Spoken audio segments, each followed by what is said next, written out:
We have here a long chord from PC to PT of a compound curve, which is 250 meters long, and the angles it makes. So ito yung long chord natin. So C is equal to 250. And the angle it makes with the tangent passing through PC and the tangent passing through PT. So yung for PC, may 14 degrees tayo. And then for PT, we have 18 degrees. So yung common tangent daw natin is parallel sa ating long chord na 250 meters. So first, bago tayo mag-compute ng value, illustrate muna natin. So, una natin gawin, i-drawing muna natin yung ating long chord ng pa-horizontal para mas madali nating ma-analyze. So, after natin i-illustrate ng horizontal yung ating long chord, try nating ipasok naman yung tangents wherein 14 degrees siya sa long chord. So, ito yung isa. Through PC kasi ito. And then we have 18 degrees through PT naman. Okay? Yeah. So, yan yung long chord natin. And then we have the PC, we have PT here. So, next, may binanggit dito yung common tangent natin is parallel sa ating long chord. So, dito na lang natin ilagay yung ating common tangent. So, since hindi naman natin alam kung ano yung mas malaki sa dalawang curves natin, kung yung first or second simple curves ba ng compound curve. So, let's just assume na mas malaki yung first simple curve natin. So, next natin is magdodrawing tayo ng vertical naman na line, which is the radius po ng first and second curve natin. And just make sure na yan ay 90 degrees with the common tangent, even sa long chord natin. So ngayon, extend ko lang to.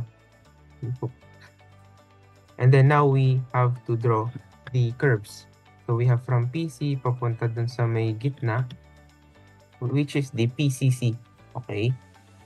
And then we have PCC to PT, which is the second curve. Next, syempre may tangent pa tayo dito sa part na to. So yan ay 90 degrees din. Kukonek ko lang dun sa radius kanina, no? So then, yung isang curve natin, we have here another radius na 90 degrees din sa ating tangent. So ngayon, binanggit kanina sa problem that this angle is 14. Yung tangent through PC ay 14 degrees with the long chord and then 18 degrees with the tangent passing through PT. So kung yan ay 14 and 18, since parallel ang ating long chord and common tangent, it is safe to say na ito din ay 14 and ito ay 18 degrees. Okay, so label lang natin yung ibang values. We have T sub 1, T sub 1 for first simple curve. We have T2, T sub 2 for simple curve yung pangalawa. And then we have R2 and R1. Okay. So we have here a C is equal to 250 meters. And then we have a common tangent na T is equal to T sub 1 plus T sub 2. So, naglalagay lang tayo ng formulas kung baka may magamit lang tayo. Anyway, ano ba pinapahanap sa atin? We have here for letter A, pinapahanap si radius 1 o yung radius ng ating first simple curve. For radius 2, sa B, pinapahanap dun sa second curve. And then lastly, we have the PT, stationing sa PT.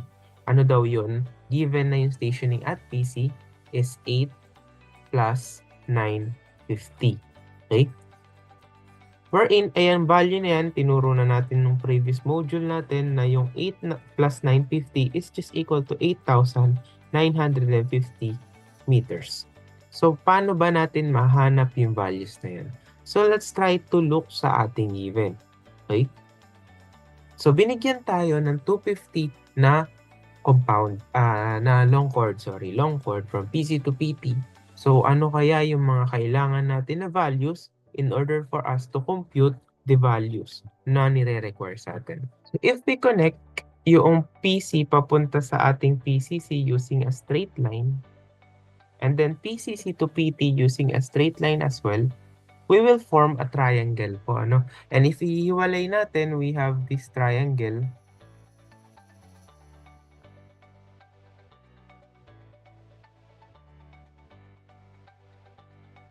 Wherein yung triangle na yun is yung nasa gitna ng ating compound curve. And ito po, saka ito, hindi natin alam yung angle na yan. But going back to our discussion in simple curve, if we have here, sulat ko lang ng, buburahin ko din to later. So if we have tangent here, ayan. So may meron tayong radius dyan, and then we have here the curve, yung simple curve natin.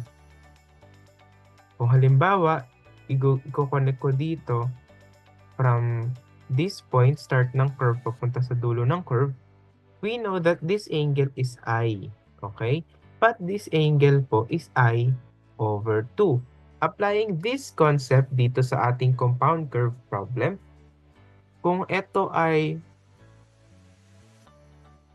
I over 2, tama naman yan ay I over 2. So ano po ito? Okay? Hindi natin alam to. So ito ay I over 2 din. Pero hindi natin alam itong part na ito. Wherein this angle is this angle, and then ito namang kabila is ito namang kabilang side. So try natin isipin kung paano natin makukuha yung values na yan. Dito tayo sa first curve. So yung I natin dyan, or I sub 1 is equal to 14 degrees. Okay? So kung I over 2 itong nasa taas, yan ay magiging 7. So kung 7 pala yung taas, and then 14 yung kabuuan, it is safe to say that this question mark na angle is just equal to 7 degrees. Okay? So kung 7 degrees pala yan, parang hinati lang po natin, it is also safe to say that this question mark na angle is just equal to 9 degrees. Okay? So, kumpletuhin natin yung triangle. Yung angle sa triangle, we now have this angle na 180 minus 7 minus 9, which is equal to 164 degrees. Okay, so para saan po ba yan? So, lagyan lang natin ng label. We have here C1, we have C2, we have, ito ay PC2, PT. Okay, and this is 250 meters. So let's try to get values po using our triangle here. Let's try to adopt or use the sine law.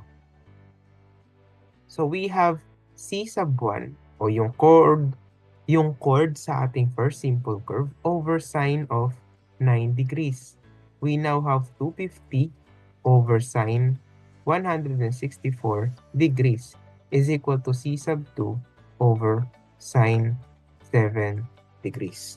Okay, so hindi natin sure naman kung gagamitin natin yung tatlo na yan, but let's try to get values. So C sub 1, re-recall lang natin, we have formula po kanina, no? Using the chord, and then using the derivation from the trigonometric functions. So we know that chord is equal to 2r, or 2r sub 1, since first curve yung ina-analyze natin, times sine of I, or I sub 1 over 2. Okay? But since wala tayong value na C sub 1, gamitin po natin itong portion ng ating sine law. And if we use that, our value of C sub 1 will be equal to 141.884 meters yan, pero hindi ko na mailalagay. Okay? So, balik tayo dito sa ating formula. So, we have 141.884 is equal to 2. Then, yung unknown natin na first curve radius, sine I sub 1, which is I sub 1 is equal to 14 over 2. So, using shape solve, our R sub 1 is equal to 582.115 meters.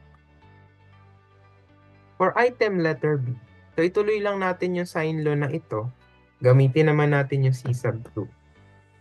So C sub 2 is equal to, ito naman yung gagamitin nating portion ng ating sine law. We have 110.534 meters. And then kung gagamitin natin ulit yung formula ng C sub 1 kanina, we will have 110.534 is equal to 2, R sub 2 na unknown, sine I sub 2, which is 18. over 2. R sub 2 will be equal to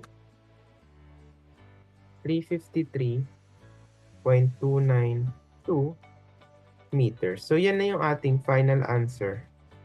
Doon sa item A, ito yung A natin, and we have item B.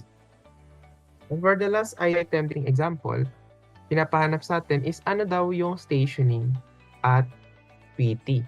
And makukuha natin yan using yung ating length of the curve. Binigyan tayo ng stationing at PC. So, dadagdagan lang natin yan no, length ng first curve plus length ng second curve. So, buong curve yung i-analyze natin, yung dalawang simple curve. So, recall lang natin na yung L sub C is equal to yung radius ng mismong curve na ginagamit natin times I o yung angle na nakarad.